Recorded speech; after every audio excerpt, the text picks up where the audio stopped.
Welcome to my world. Welcome to my world. Give me a thumbs up just for the intro.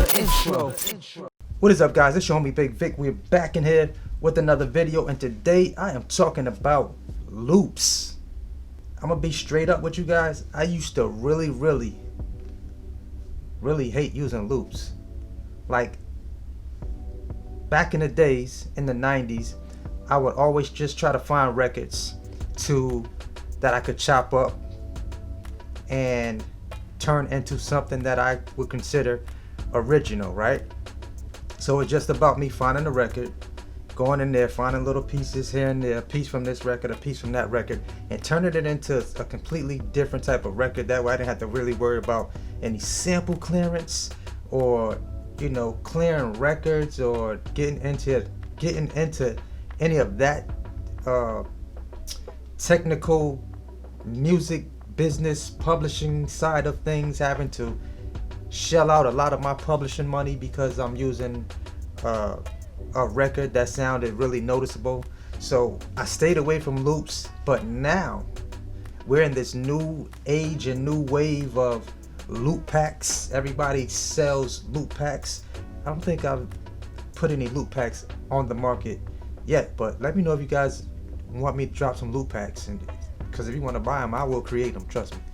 All right, so but we're in this new age of loops. I really wasn't a loop type of producer.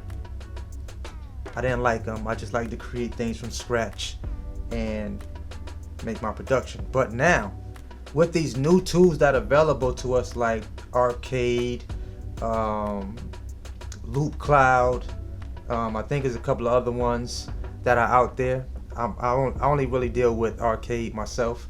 I don't really particularly buy loop packs, but I will buy drum packs, drum loops. I've purchased drum kits that have came with drum loops.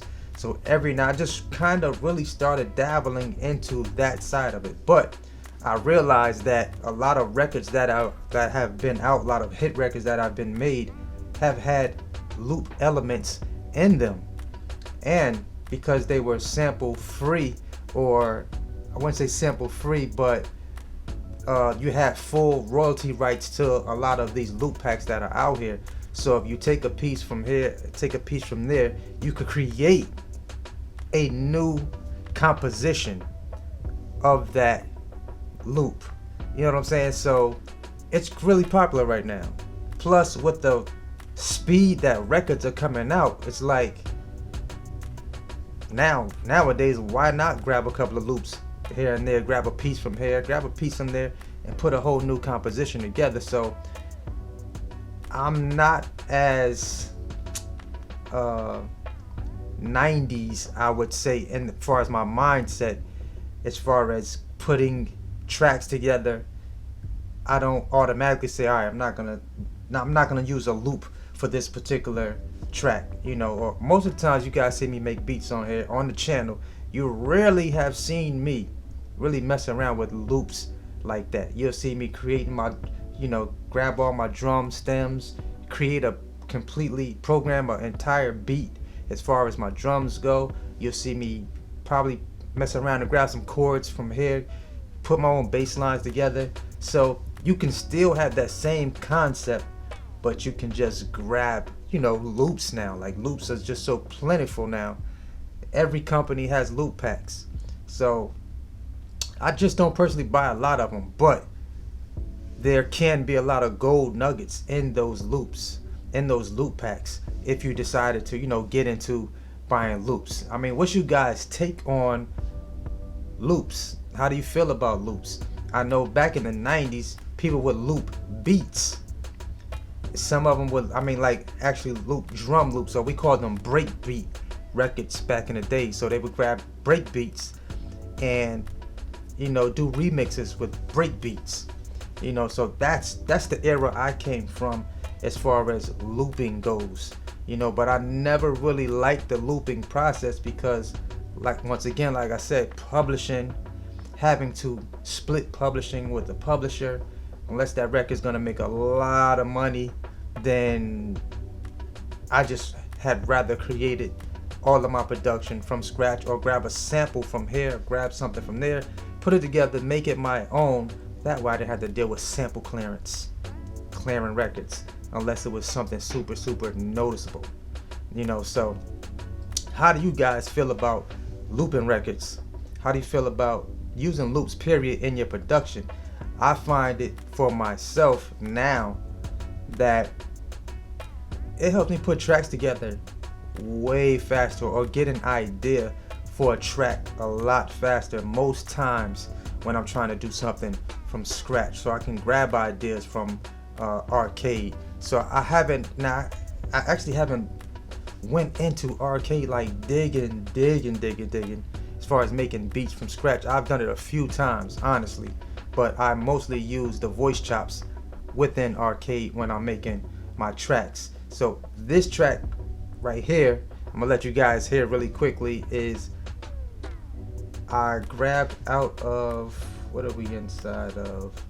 Drip. I believe it was the Drip. I found something in Drip, and within Drip I found like some chops in here. Turn this down.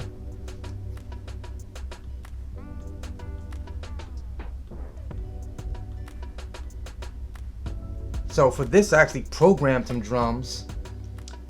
Also found a drum loop to add on top of my programmed drums, and went in and grabbed some chops, some loops out of Drip, and put a beat together. And I think the beat came out pretty dope. So this is just to show you that I was able to kind of pretty much come up with this beat probably in about 15 minutes, finding loops and making it into pretty much a full production. So in here I pretty much have a verse section and I have a chorus section in here. So I'm gonna play the beat, man. Y'all guys let me know what y'all think down below in the comments. Like, what is your take on loops? Are you a loop producer? Do you like to use loops in your production? Let me know what you think. Let's go ahead and get into the beat really quickly.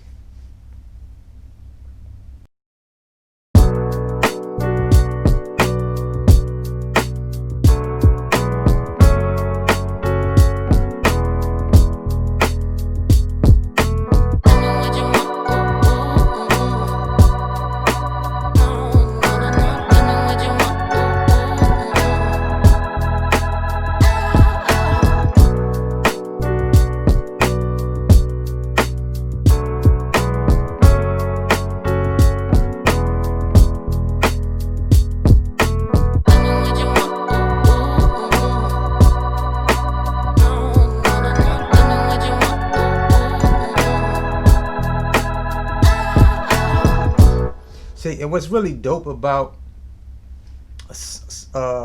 like arcade, using loops out of there, everything is already broken down for you, so you don't have to use every element of the loop or of the chop. So you can chop it up however you want to chop it up, put whatever pieces you want to put into your track, similar to how I used to do when I would find vinyl records or go vinyl searching. I would find these records, I'll find a piece from over here, I hear something over here, a piano that I like, I might hear a bass over here that I like, and I would put those tracks together and make them my own composition. So the sweet thing about using arcade is you're able to come up here and find the key that you want to play it in. So someone else might hear this, instead of using F minor, they might use a D minor or a D major. So theirs would sound way different from the composition that I put together. So that makes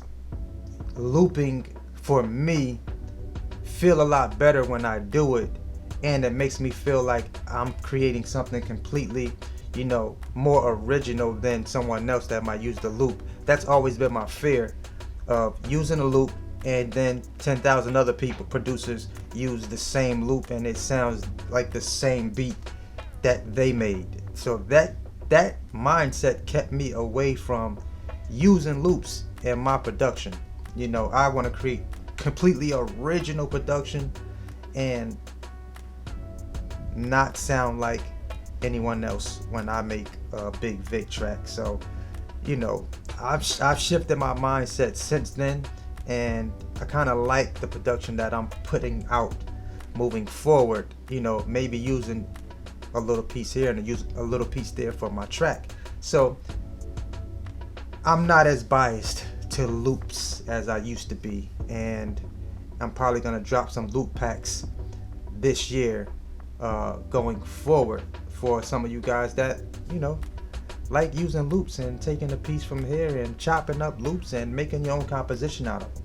So let me know down below, man, what y'all think about loops or loop packs down below in the comments. Do you buy them, or do you like using them? You know, do you feel like they fit your production style? So drop the comments below.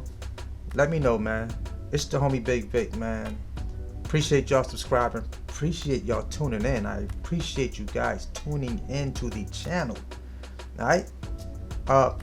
Let's try to hit 20K, man, the next month or so, man. 20K next month or two. I'm looking forward to hitting that mark, man. Always hustle, man. Never stop growing until the next video. I will see y'all guys. Peace.